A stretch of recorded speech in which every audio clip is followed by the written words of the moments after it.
Hello, Cezars. Welcome to the show. Hello, Tiago. Thank you very much for inviting me. Very happy to be here.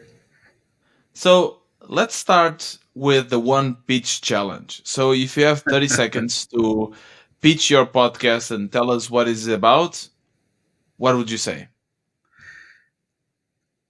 It's a metaverse podcast, but not the metaverse in which you are thinking that it's a video game like we're watching on YouTube, but the space and time, the moment in time that we are living in which we are digitizing our lives, in which our digital self is becoming more valuable for us than our real self. That's Okay. the That- podcast about. That's very intriguing for sure. Is that dangerous? Can that be a danger to society? What are the consequences of us turning into digital avatars? I think the danger is in not be ready, not understand what is happening, because it's going to happen anyway. That's why it's the name of the podcast is the future was yesterday, because these are things that are already happening and we are starting to noticing. And at the moment that regular people notice we have AI, we have robots, we have metaverse, we have this, is because have been in the works for already some years, and there are people taking advantage in good and bad way about these things. What is the bad way? The bad way could be that it's becoming more and more difficult for people that is not technically savvy to cross a gap that now it's becoming in salary gap, for example. Right. But it's going to, as it's spreading in more aspects in our lives, is going to start spreading as well in other aspects of our lives. Access to education, access to health, etc., etc. Can you give a specific example? Do you know anyone that is already being affected by the AI and digitalized revolution, like personally? Mm, I can tell an example. Also, is a work in progress. Sorry. Uh, my kid is having a speech impediment, so we had Hmm. been working with him and with logopeds for like 3 years, and we have been very fortunate to have resources at hand to help him. But there are a lot of kids that are not with the same luck like ours, and I've been watching closely a program for using AI to help the kids to practice and do the things that they need to do instead of working with a therapeutic work with the AI. But it's very difficult to crack these specifics that the kids, every person needs Yeah, of something different, and it's very difficult to crack it. But time is passing for them, and by the and time it's that becoming harder. it's becoming harder, yeah, by the time Ah, when the technology will be ready, a generation of kids already will be adults with speech speaking problems, band. and this is triggering another problems in behavior and conduct and etc. etc. Interesting. So some people will be able to adapt faster to AI and therefore get 10x, 20x the development than others that might not develop and adapt in time, right? So yeah, Yeah, that's yeah, very exactly, interesting. exactly. Hmm. Tell me, why did you decide to start this podcast? I because the subject matter that I talk about makes me that every time that I try to explain it becomes a very long rant about Mm. technology and education and society and behavior. And at some point, I thought this could be subject of a podcast, or at least I could try to find a space in which I can talk about these things, and maybe people that is interested as well can listen to them and try to figure it out to how to make it more concise when Mm. I'm talking about it in other spaces.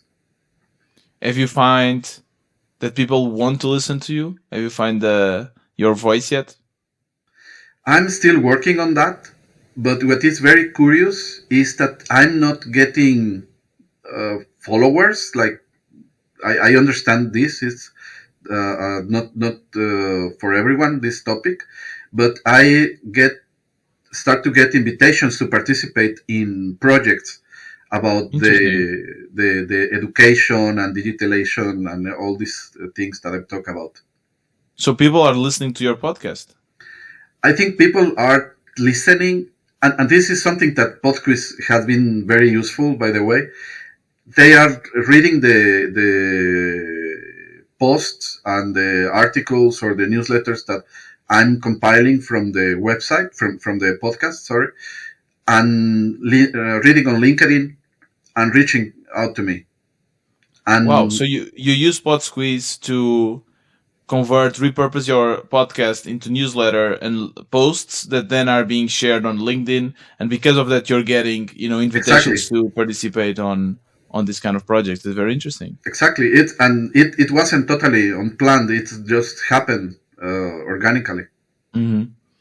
And tell me more about how you use Podsqueeze. Is it easy for you? How much do you need to change the results? Tell me more about that.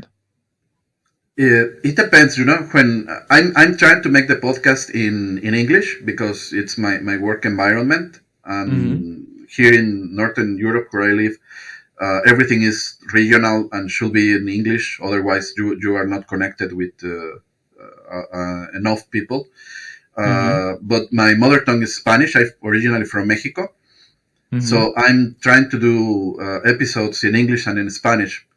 Oh, cool. And so far, my experience is a little bit different in Spanish and in English with Podsqueeze, because in English I don't have any troubles at all, but in Spanish still I have to tweak some things from the results Hmm. for be able to publish it.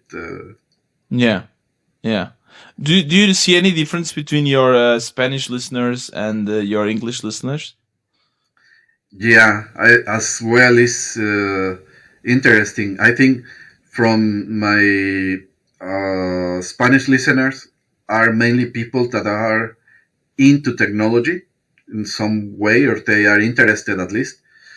And the English speakers are more interested in general education Okay. and how to learn about these like societal terms. Interesting. Why do you think that is? I don't know if it's my own emphasis in each case, or the way how I present each episode for each audience. Maybe it's a bias that I cannot still recognize when Mhm. I talk about these things. It's interesting because a lot of podcasters have this problem, right? This duality of languages. They want to do it in English to reach a broader audience, but they would prefer doing it in their native language. So how do you manage that? Do you basically just translate the podcast episode to Spanish, or is it like different episodes? How do you manage that? I try to make the regular podcast in English because I'm planning to have guests, and I already trying to booking some people for Hmm. this season. That is the second season of the podcast. And of course, being in English, they can listen to the previous episodes and get an idea and be willing to participate. So when I'm doing the episode in Spanish, it will be like a compilation of thoughts or afterthoughts of the previous episodes.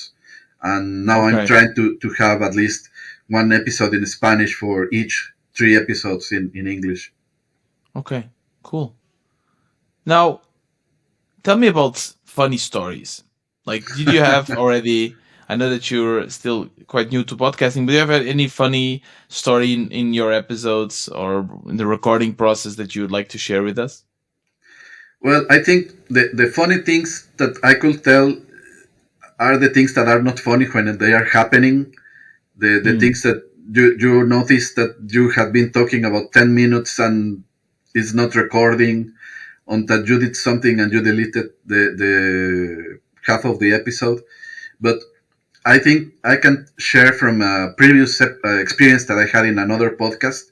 I participated a couple of years ago in another podcast about living in Sweden that was Mhm. for immigration of Hispanic people in Scandinavia.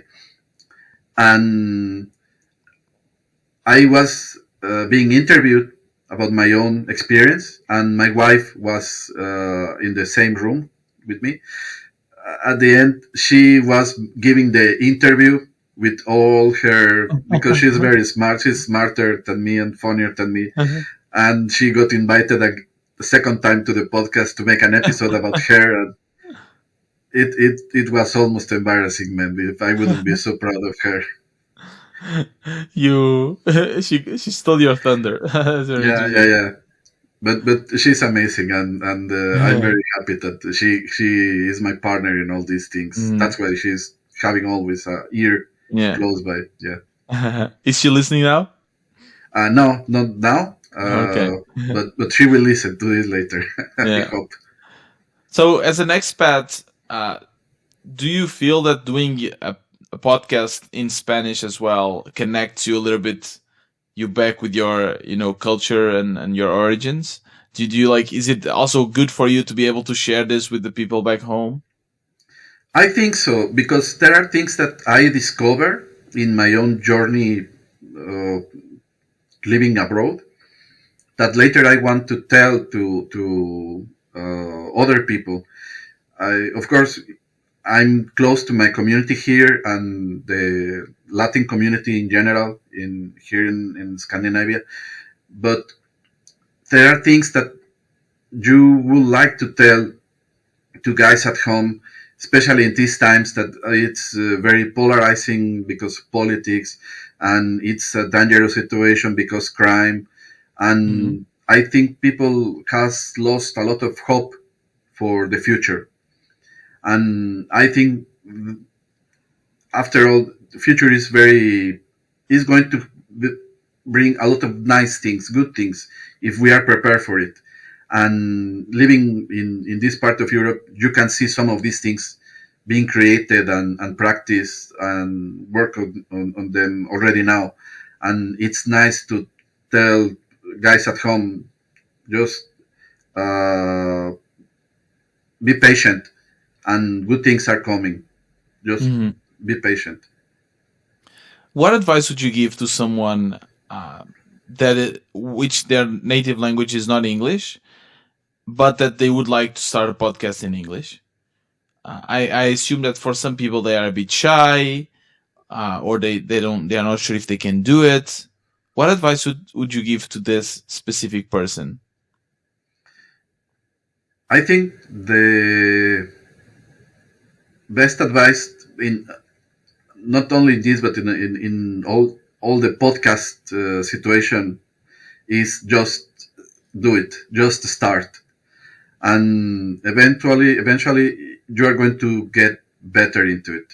You are going to listen to yourself, you are going to improve your pronunciation, your diction, and everything. Maybe record first and listening. Just in the editing process you learn a lot about how you are talking, and maybe learn how to do it better for the next time.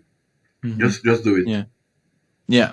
I think that's great advice. And as a podcaster myself, I can attest to that. That you just get better. You get better in speaking, public speaking, and just transmitting your thoughts on the fly. If Yeah. someone asks you something, it would be much easier for you to answer. So I totally attest to that.